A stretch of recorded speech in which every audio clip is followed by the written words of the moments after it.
आज की नई वीडियो में हम ये आपको बताएंगे कि कहीं आपके साथ बिजली बिल में गड़बड़ी तो नहीं किया जा रहा है, और किया जा रहा है तो कैसे पकड़ेंगे। आपके नई वीडियो में यही हम बात समझाएंगे और इसी बात पे चर्चा करेंगे। ठीक है, तो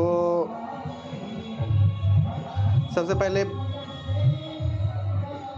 ऊपर से चलते हैं। देखिए, ऊपर से जो बिजली बिल का जिसके नाम से नाम रहता है, ठीक है, उसका नाम शो करते रहता है। यहाँ उपभोक्ता संख्या उसके बारे में रहता है, अब उपभोक्ता संख्या क्या है। और याद रखने वाली बात यह है कि जो भी बिजली बिल जमा होता है या उसका बिल का जो भी रिपोर्ट होता है वो हम कंज्यूमर संख्या, उपभोक्ता संख्या से ही निकालते हैं। ठीक है, यही बिजली बिल का एक तरह से पहचान समझिए। जैसे आपका मोबाइल नंबर होता है जिस पे आप लोग रिचार्ज करवाते हैं, जस्ट लाइक वैसे ही उपभोक्ता संख्या होता है। इसी से बिजली बिल हम लोग ट्रैक करते हैं कि कितना रुपया बकाया है, और जमा भी इसी से करते हैं। ठीक है,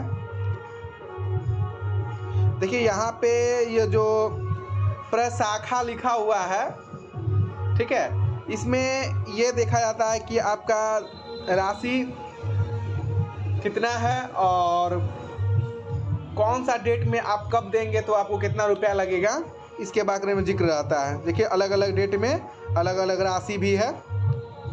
क्लियर है। और यहाँ पे बकाया विवरणी है, इसमें आपका बकाया कितना, पिछला मंथ का बकाया था या पिछला मंथ हो या 3-4 मंथ का, जो पिछला आपका बकाया रहता है वो यहाँ पे शो करता है। यहाँ पे कनेक्शन के बारे में डिटेल पूरा रहता है। ठीक है, कि आपका कौन सा है, रूरल एरिया है कि अर्बन एरिया है, इसका डिटेल रहता है। अब देखिए, मीटर पठन, यहीं से बिजली बिल का जो शुल्क होता है वो जनरेट होता है।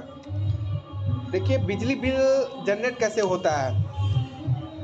जैसे कि मानिए ये मंथ में आपका बिजली बिल जनरेट हुआ, ठीक है, और अगले मंथ में जो जनरेट हुआ, ठीक है, इसी का खेला वेला रहता है। जैसे कि अभी समय मतलब वर्तमान समय में जो बिजली बिल यूनिट उठा रहता है, ठीक है, उसको बिजली रीडर जो मेरे यहाँ आते हैं, आपके यहाँ आते हैं, वो डालते हैं। ठीक है, अब पिछले मंथ में कितना पर रीडिंग निकला था, ठीक है, उसको डालते हैं और उसको माइनस करके जितना होता है वो उतना यूनिट चढ़ जाता है। जैसे कि इसका है कि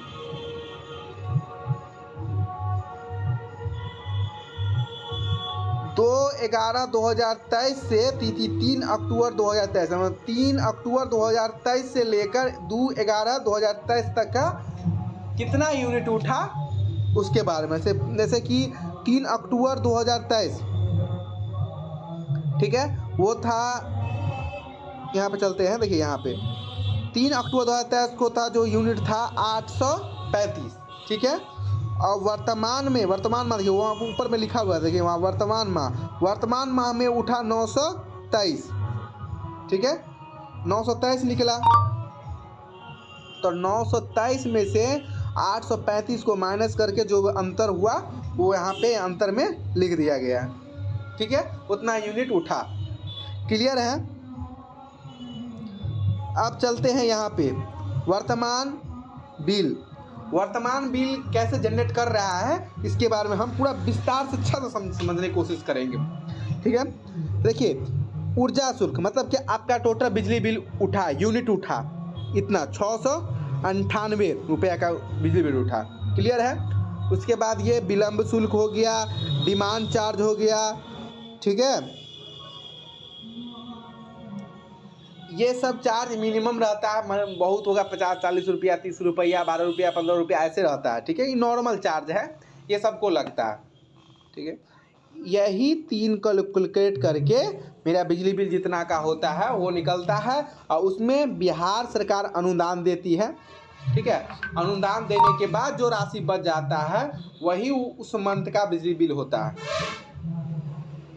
ठीक है, यहाँ तक समझ गए। अब देखिए, इसी में एक रहता है कैपेसिटर प्रभार।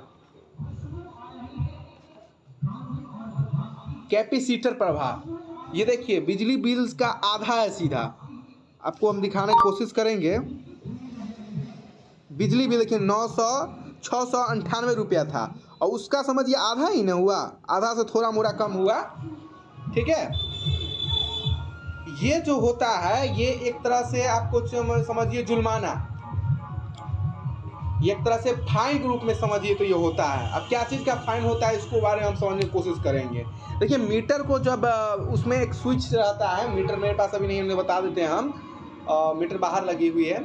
ठीक है, मीटर के ऊपर से काला रंग का स्विच होता है, उसको दबाइएगा ना तो उस पर आपको पावर फैक्टर आएगा, PF लिखा रहेगा, PF power factor. Power factor कम या बेसी जो होता है नॉर्मल होता है 9.8 के आसपास में होता है, 0.98 के आसपास में। तो वहाँ पे क्या होता है कि अगर आपके घर में कंडेंसर वगैरह जो होता है पंखा का, और वो ख़राब रहता है तो PF फैक्टर को प्रभावित करता है, जिससे PF फैक्टर नीचे गिर जाता है और वो आपको फाइन लग जाता है। ठीक है, पहली बात, अगर ऐसा होता है रियलिटी में होता है तो ठीक है, पहली बात। दूसरी बात ये कि अगर मानिए बिजली रीडर जो आते हैं, ठीक है, वो मतलब आपसे उसका मतलब कि मनमुटाव चल रहा हो, ठीक है, किसी प्रकार की दुश्मनी हो या कुछ भी हो, ठीक है, तो वो गलत एंट्री कर कर आपका बिजली बिल भी गलत निकाल सकता है। ठीक है, कभी कभी आपने ये सुना होगा कि उससे जान पहचान है तो उसका मतलब बिजली बिल 50 रुपया, 100 रुपया या 120 के रुपया ही आता है। तो ऐसे में क्या होता है तो हम समझाने की कोशिश पूरा करेंगे कि सब वर्तमान में, और यहाँ पे जो चर्चा किए थे हम लोग, यहाँ पे मीटर पठन विपणन में चर्चा किए थे, यहीं पर सब खेला वेला होता है। होता क्या है कि वो लोग बिजली, आपको जो मीटर होता है, मीटर में रीडिंग कुछ और है, और वो क्या करेंगे, कम रीडिंग एंट्री करके आप बिजली जनरेट कर देंगे। ठीक है, आपका तो बिजली बिल उठा ज़्यादा, ठीक है, और वो क्या किए, कम एंट्री करके कम बिजली बिल निकाल दिया, आप भी खुश है। ठीक है, वो तो जिस दिन भारी पड़ता है उस दिन सोचना पड़ता है। ठीक है, ऐसा होता है। अब देखिए इसमें फाइन लगा है इसको, ठीक है, 326 रुपये का फाइन लगा है। तो ये PF फैक्टर के कारण होता है। इसको पकड़े, जिस समय बिजली रीडिंग करने वाले जो आते हैं उसी समय आप देखिए अपने मीटर में क्या आपको PF फैक्टर ऐसा प्रॉब्लम कर रहा है कि नहीं कर रहा है। अगर नहीं कर रहा है, गलत एंट्री किया है, तो उसको पकड़िए और उससे सवाल जवाब कीजिए ताकि अगले बार गलती वो ना करे। ठीक है, यही सब शुल्क मार के हमको बिजली बिल निकलता है। ठीक है, और एक बात और कर रहे थे कि जिसका मीटर खराब रहता है, ठीक है, तो जिसका मीटर खराब रहता है उसके लिए जो एवरेज बिजली बिल निकलता है, जैसे पिछले मंथ का देख के और उसके अनुमान से ही बिजली बिल जो मीटर रीडर आता है वो निकाल देता है। ठीक है, तो आज का ये वीडियो यहीं पर समाप्त होता है। ये जानकारी आपको कैसी लगी? ठीक है, धन्यवाद।